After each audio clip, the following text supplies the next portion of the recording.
दिनै नैबे जोंनि सिलिंजरा Part-2 बेकेट लरक'बारि PS बग्रिबारि जिल्ला क'क्राझार जोङो दिनै बतझर ओनसोल हाग्रा सिङाव थानाय जों बिनि थाखाय दिनै रां रुफा गैयियावहाय आरो रावबो नायस'नैनि थाखाय सरखार MLA मिनिस्टारफ्राबो जोंनि खाथियाव सफैया आरो नांगौबाल' इलेक्सन खाथियाव फैयो मोजां मोजां बुंलाङो नाथाय मोनसेबो गामिनि लामाखौ बानायफुंना होनाय जायाखै।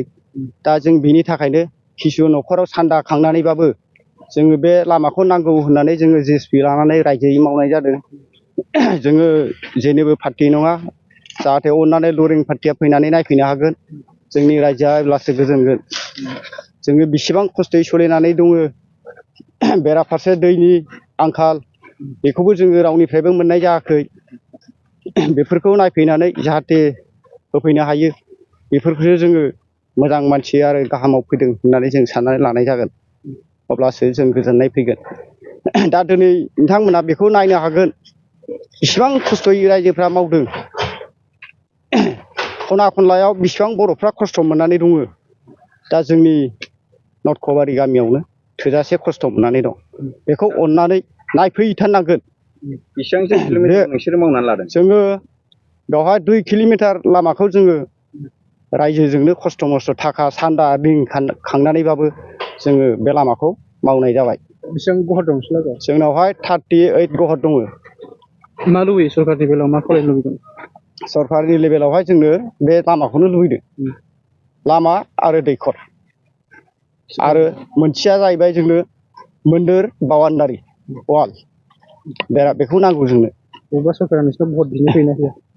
दा जोंनावहाय सरकारा भट बिनो फैयो मोनफ्रोमबो पार्टियानो फैयो थिगै खिन्थु भटखौ बियो थाङो खिन्थु भट बायनायनि उनावहाय जोंखौ जेबो बुद्धिखौनो होआ आरो मोनसे गियानबो होआ लामा सामानि खोथा बाथ्राबो गोदोलांजोबो। दा जोङो निस्सय लुरिं पार्टिया अननानै जोंनि हांख्रायनाय हिसाबै फैनानै निस्सयबाबो नायफैनांगोन। दा आंनि बुंनांगौआ आं बेवहायनो जोबथा दोननाय जाबाय।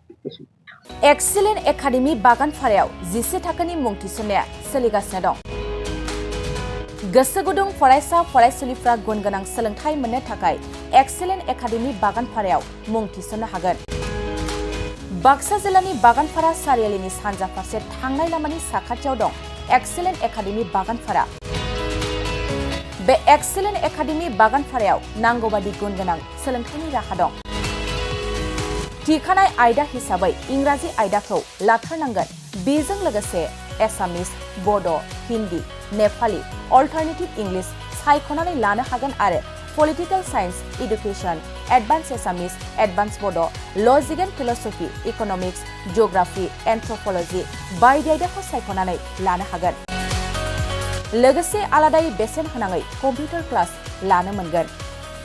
एक्सेलेन्ट एकाडेमि बागानपारायाव Experience and qualified teachers, best education with adorable fees, education with modern technology.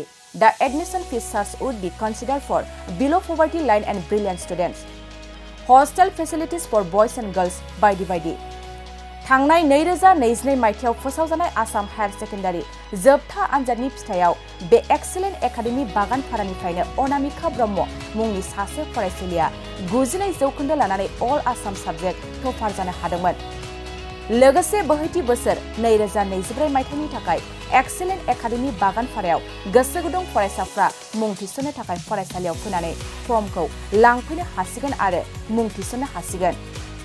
गुवारै मिथिसारनो थाखाय 9954505027 8011337530 नाम्बारनि गेजेरजों फोनांजाब खालामनो हागोन।